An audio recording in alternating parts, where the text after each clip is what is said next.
Plus two humanities ടഫാണ്. പല കുട്ടികളും പറയുന്നുണ്ട് പ്ലസ് 1 ഹ്യൂമാനിറ്റീസ് വളരെ സിമ്പിൾ ആയിരുന്നു, അതുകൊണ്ട് തന്നെ പ്ലസ് ടു ഹ്യൂമാനിറ്റീസ് തുടക്കം മുതലേ പഠിക്കേണ്ട ആവശ്യമില്ല, പ്ലസ് ടു ഹ്യൂമാനിറ്റീസ് ലാസ്റ്റിലേക്ക് മാറ്റി വെക്കാം, പ്ലസ് ടു ഹ്യൂമാനിറ്റീസ് എക്സാമിന് തലേന്ന് മാത്രം പഠിക്കാം എന്ന് പല കുട്ടികളും ചിന്തിക്കുന്നുണ്ട്. അവരോടാണ് എനിക്ക് ചില റിയാലിറ്റി പറയാനുള്ളത്, ചില സത്യസന്ധമായ കാര്യങ്ങൾ പറയാനുള്ളത്. വെൽക്കം ടു ജിപോഡ് plus 2 commerce and humanities. It's me Nafi. Plus two humanities ടഫാണ്. പ്ലസ് 1 ഹ്യൂമാനിറ്റീസും ടഫായിരുന്നു. SSLCയേക്കാൾ 3 ഇരട്ടി കണ്ടന്റ് നിങ്ങൾക്ക് എവിടെ പഠിക്കാനുണ്ടായിരുന്നു പ്ലസ് 1. ആ പ്ലസ് 1 2 ഇരട്ടി കണ്ടന്റ് നിങ്ങൾക്ക് എവിടെ പഠിക്കാനുണ്ട് പ്ലസ് 2 പഠിക്കാനുണ്ട്. അപ്പോൾ പ്ലസ് 2 ഹ്യൂമാനിറ്റീസ് ഈസി ആണെന്ന് വിചാരിക്കരുത്. കാരണം ഒരു ഏറ്റവും വലിയ എക്സാമ്പിൾ ഞാൻ ഹിസ്റ്ററിയുടെ കാര്യം എടുക്കുക. ഞാൻ ഹിസ്റ്ററി പഠിക്കുന്ന ടീച്ചർ ആയതുകൊണ്ട് ഞാൻ പറയാം. പ്ലസ് 1 ഹ്യൂമാനിറ്റീസിൽ ഹിസ്റ്ററിയിൽ 10 ചാപ്റ്ററേ ഉള്ളൂ. 10ഉം ചെറിയ ചാപ്റ്റേഴ്സ് ആയിരുന്നു. പ്ലസ് 2 ഹ്യൂമാനിറ്റീസ് ഹിസ്റ്ററിയിൽ 15 ചാപ്റ്റേഴ്സ് ഉണ്ട്. 15ഉം വലിയ ചാപ്റ്റേഴ്സ് ആണ്. നിങ്ങൾ പ്ലസ് 1 ഒരു എക്സാം എടുക്കുന്ന പൊളിറ്റിക്സ് 20 ചാപ്റ്റർ ഉണ്ട്, പക്ഷെ പ്ലസ് 2 18 ചാപ്റ്ററേ ഉള്ളൂ. പക്ഷേ പ്ലസ് 1 പൊളിറ്റിക്സിൽ 20 ചാപ്റ്റർ, ചില ചാപ്റ്റേഴ്സ് ഒക്കെ 3 പേജ് മാക്സിമം ടെക്സ്റ്റ് ബുക്കിലുള്ളൂ. അത്രത്തോളം ചെറിയ ചാപ്റ്റേഴ്സ് ആണ് പ്ലസ് 1 പൊളിറ്റിക്സിൽ. പക്ഷേ പ്ലസ് 2 പൊളിറ്റിക്സിലേക്ക് എത്തുമ്പോൾ ആ ചാപ്റ്ററിൻ്റെ വലിപ്പം കൂടുന്നുണ്ട്. നിങ്ങളുടെ സീനിയേഴ്സ് ആയിട്ടുള്ള, നിങ്ങൾക്ക് പരിചയമുള്ള ഏതൊരു പ്ലസ് 2 സ്റ്റുഡൻറ്റിനും ചോദിച്ചു നോക്കൂ, പ്ലസ് 1 ആണോ പ്ലസ് 2 ആണോ സിമ്പിൾ എന്ന് വെച്ചാൽ എല്ലാവരും പ്ലസ് 1 ആ സിമ്പിൾ എന്ന് പറയും. പക്ഷേ പ്ലസ് 2 ഒരിക്കലും സിമ്പിൾ അല്ല, പ്ലസ് 2 ടഫാണ്. നമ്മൾ എക്കണോമിക്സ് എടുക്കാം. കേരളത്തിൽ ഏറ്റവും കൂടുതൽ കുട്ടികൾ 31,000-ഓളം കുട്ടികൾ കേട്ടോ, 31,000-ഓളം കുട്ടികൾ തോറ്റ സബ്ജക്റ്റാണ് ഇത് എക്കണോമിക്സ്. ആ എക്കണോമിക്സിൽ പ്ലസ് 1 എത്ര ചാപ്റ്റർ ഉണ്ട്? 17 ചാപ്റ്റർ ഉണ്ട്. പക്ഷേ പ്ലസ് 2 11 ചാപ്റ്ററേ ഉള്ളൂ. പക്ഷേ നിങ്ങൾ പ്ലസ് 2 ഓരോ ചാപ്റ്ററും മൈക്രോ എക്കണോമിക്സും മാക്രോ എക്കണോമിക്സും നിങ്ങൾ മറിച്ച് നോക്കുകയാണെങ്കിൽ നിങ്ങൾക്ക് മനസ്സിലാവും പ്ലസ് 1 2 ചാപ്റ്ററിൻ്റെ വലിപ്പമുണ്ട് എന്ത് പ്ലസ് 2 ഒരു ചാപ്റ്റർ. എന്ന് വെച്ചാൽ എക്കണോമിക്സിൽ നന്നായിട്ട് പഠിക്കാനുണ്ട്. ആ പഠനം തുടക്കം മുതലേ പഠിക്കാത്തത് കൊണ്ട് തന്നെയാണ് മെജോറിറ്റി കുട്ടികളും തോറ്റുപോയത്. മെജോറിറ്റി കുട്ടികളും പ്ലസ് 2 എക്കണോമിക്സ് അല്ലെങ്കിൽ പ്ലസ് 1 പ്ലസ് 2 എക്കണോമിക്സിൽ 31,000 കുട്ടികൾ തോറ്റുപോകാനുള്ള കാരണം എന്താ? സിമ്പിളായി കണ്ടു. എന്തിനെ? പ്ലസ് 2 സിമ്പിളായി കണ്ടു, ഈസി ആണെന്ന് വിചാരിച്ചു. എളുപ്പത്തിൽ എക്സാമിന് തലേന്ന് പഠിച്ചാൽ പഠിച്ചു തീർക്കാൻ പറ്റുന്ന പല ആളുകളും വിചാരിച്ചു. അങ്ങനെ വിചാരിച്ച് തെറ്റായ ചിന്തയിലൂടെ തെറ്റായ രീതിയിൽ തുടക്കം മുതലേ പഠിക്കാതെ ഉഴപ്പി നടന്ന് എക്സാമിൻ്റെ സമയത്ത് മാത്രം പഠിച്ചപ്പോൾ കഴിഞ്ഞ വർഷം ഹ്യൂമാനിറ്റീസിൽ എക്കണോമിക്സ് തോറ്റുപോയത് 31,000 ആളുകൾ. അതായത് 66% എന്ത് ഹ്യൂമാനിറ്റീസിൻ്റെ വിജയ ശതമാനം 2026.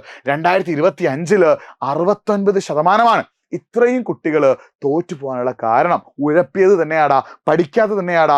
അവരുടെ ഉള്ളിൽ നിന്ന് തുടക്കം മുതലേ പഠിക്കണം എന്നുള്ളൊരു എഫേർട്ട് ഇടാത്തോണ്ടാ. നിങ്ങൾ സോഷ്യോളജിയുടെ കാര്യം എടുക്കുക, 10 ചാപ്റ്ററാണ് പ്ലസ് 1 എങ്കിൽ 14 ചാപ്റ്ററാണ് പ്ലസ് 2. പ്ലസ് 2 സോഷ്യോളജി ചാപ്റ്റേഴ്സ് ഒന്ന് മറിച്ച് നോക്ക്, നിങ്ങൾക്ക് മനസ്സിലാവും അതിൻ്റെ ഡെപ്ത് എത്രയാണ്. പ്ലസ് 1 ജോഗ്രഫിയിൽ 20 ചാപ്റ്റർ സിമ്പിൾ ആയിരുന്നു. പക്ഷേ പ്ലസ് 2 ജോഗ്രഫിയിൽ 17 ചാപ്റ്റർ അത്യാവശ്യം നന്നായിട്ട് പഠിക്കാനുണ്ട്. പ്ലസ് 1 നിങ്ങൾക്ക് ഇംഗ്ലീഷിൽ 5 യൂണിറ്റ് ആണ്, പ്ലസ് 2 നിങ്ങൾക്ക് 6 യൂണിറ്റാണ്. ആ 6 യൂണിറ്റിൽ ഏത് ഭാഗത്ത് നിന്ന് എങ്ങനെ വേണമെങ്കിലും ചോദിക്കാം. ഏറ്റവും കൂടുതൽ ഹ്യൂമാനിറ്റീസ് കുട്ടികൾ തോറ്റു പോകുന്ന 2 സബ്ജക്റ്റ്, ഒന്ന് എക്കണോമിക്സും ആണ്, രണ്ടാമത്തത് ഇംഗ്ലീഷും ആണ്. ഒന്ന് എക്കണോമിക്സും ആണ്, രണ്ടാമത്തത് എന്താണ്? ഇംഗ്ലീഷുമാണ്. നിങ്ങൾ മനസ്സിലാക്കി വെക്കണേ, ഒന്ന് എക്കണോമിക്സും ആണ്, രണ്ടാമത്തത് എന്താണ്? ഇംഗ്ലീഷുമാണ്. ഈ ഒരു കുട്ടികൾ എക്കണോമിക്സിലും ഇംഗ്ലീഷും തോൽക്കാനുള്ള കാരണം എന്താടാ? സീരിയസ് അല്ല, തുടക്കം മുതലേ സീരിയസ് അല്ല. തുടക്കം മുതലേ എന്ത് വിചാരിക്കും? സമയമുണ്ടല്ലോ, ഇഷ്ടംപോലെ സമയമുണ്ടല്ലോ, ഇഷ്ടംപോലെ സമയമുണ്ടല്ലോ എന്ന് തുടക്കം മുതലേ വിചാരിച്ച്, തുടക്കം മുതലേ ചിന്തിച്ച് പ്രോപ്പറായി പഠിക്കാൻ തയ്യാറായില്ല, പ്രോപ്പറായി എഫേർട്ട് ഇടാൻ തയ്യാറായില്ല, പ്രോപ്പറായി കഷ്ടപ്പെടാൻ തയ്യാറായില്ല. ഇത് ചെയ്യാത്തത് മൂലം തുടക്കം മുതലേ പഠിക്കാത്തത് മൂലം, എക്കണോമിക്സിന് ഇമ്പോർട്ടൻസ് കൊടുക്കാത്തത് മൂലം, ഇംഗ്ലീഷിന് ഇമ്പോർട്ടൻസ് കൊടുക്കാത്ത മൂലം പല കുട്ടികളും തോറ്റുപോയി. അതുകൊണ്ടാണ് ഈ വർഷം ഹ്യൂമാനിറ്റീസിൽ 66% കുട്ടികളും അതിന് മുന്നത്തെ വർഷം 61% കുട്ടികൾക്ക് മാത്രം വിജയിക്കാനായത്. അതായത് 30%-ലധികം കുട്ടികൾ തോറ്റുപോയി. നിങ്ങളുടെ 60 ആളുള്ളൊരു ക്ലാസ് ആണെങ്കിൽ നിങ്ങളുടെ ക്ലാസ്സിൽ 18-ൽ കൂടുതൽ കുട്ടികൾ തോറ്റു പോകാനുള്ള ചാൻസ് ഉണ്ട്. അത്രയും വലിയൊരു റിയാലിറ്റി നിങ്ങളുടെ മുന്നിലുണ്ട്. എന്നിട്ട് നിങ്ങൾ മടി പിടിച്ചിട്ട് പഠിക്കാതിരിക്കാനാണോ നിങ്ങളുടെ തീരുമാനം? എന്നിട്ട് നിങ്ങൾ എഫേർട്ട് ഇടാതെ പഠിക്കാതിരിക്കാനാണ് നിങ്ങളുടെ തീരുമാനം?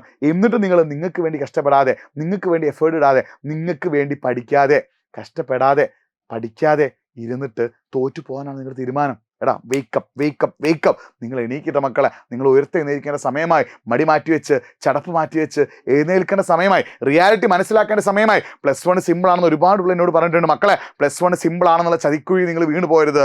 +1ന്റെ 2 ഇരട്ടിയാണ് നിങ്ങൾക്ക് +2 പഠിക്കാനുള്ളത്. തുടക്കം മുതൽ പഠിച്ചാൽ മാത്രമേ, തുടക്കം മുതൽ കഷ്ടപ്പെട്ടാൽ മാത്രമേ, തുടക്കം മുതൽ എഫേർട്ട് ഇട്ടാൽ മാത്രമേ നിങ്ങൾക്ക് ബെസ്റ്റ് റിസൾട്ട് നേടാൻ സാധിക്കൂ. അങ്ങനെ ഒരു ബെസ്റ്റ് റിസൾട്ട് നേടാൻ നിങ്ങൾക്ക് ആഗ്രഹമുണ്ടെങ്കിൽ അതിനുള്ള സൊല്യൂഷനാണ് എഡ്യൂപോർട്ടിന്റെ സൂപ്പർ ബാച്ച്. കഴിഞ്ഞ വർഷം ഹ്യൂമാനിറ്റീസിൽ ഫുൾ മാർക്ക് കിട്ടിയ 95% മാർക്ക് കിട്ടിയ ഒരുപാട് കുട്ടികൾ എഡ്യൂപോർട്ടിന്റെ സൂപ്പർ ബാച്ച് പഠിച്ചിട്ടുണ്ട്. നിങ്ങൾക്കും ആ ഒരാളുടെ കൂട്ടത്തിലേക്ക് എത്താൻ പറ്റും. നിങ്ങൾക്ക് എക്കണോമിക്സ് ഇംഗ്ലീഷുമാണ് ഏറ്റവും കൂടുതൽ കുട്ടികൾ തോൽക്കുന്ന സബ്ജക്റ്റ്. ഈ എക്കണോമിക്സും ഇംഗ്ലീഷും സെറ്റാക്കാൻ വേണ്ടി മാത്രം സ്പെഷ്യൽ ഫൗണ്ടേഷൻ ക്ലാസ്സുകൾ വരെ എഡ്യൂപോർട്ടിന്റെ ഹ്യൂമാനിറ്റീസ് ബാച്ചിലുണ്ട്. ബാച്ചിൽ ജോയിൻ ചെയ്ത് പഠിച്ചാൽ കാര്യങ്ങൾ സെറ്റാവും. യൂട്യൂബിലൊക്കെ വളരെ കുറച്ച് ക്ലാസ്സുകൾ മാത്രമേ ഉണ്ടാവുള്ളൂ. യൂട്യൂബിലൊക്കെ വളരെ കുറച്ച് ക്ലാസ്സുകൾ മാത്രമേ ഉണ്ടാവുള്ളൂ.